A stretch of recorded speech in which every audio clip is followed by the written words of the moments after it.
Last summer, I took a solo road trip through the mountains. I wanted some time away from everything. Just me, my thoughts, and the open road. I was driving late one night when my car started sputtering and eventually died. I managed to coast to the side of a desolate road, completely cut off from civilization. My phone had no signal, and it was pitch black outside.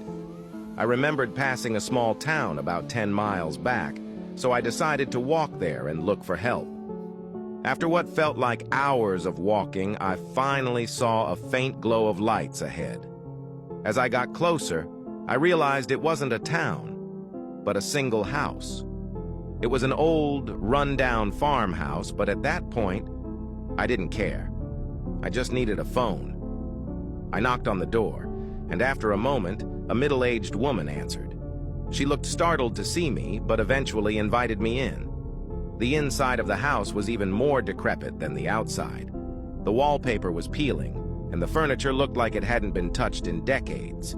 She offered me some water and let me use her phone. I called a tow truck, and they said they'd be there in about an hour. While I waited, I made small talk with the woman. She seemed nice enough, but had an odd way about her. Every now and then, she'd glance at a closed door at the end of the hallway with a nervous look in her eyes. I asked her if she lived alone, and she hesitated before saying yes. About half an hour later, I heard faint shuffling noises coming from behind that door. I asked her if she was sure she was alone. She laughed nervously and assured me it was just the house settling, but her eyes told a different story. Follow for part 2.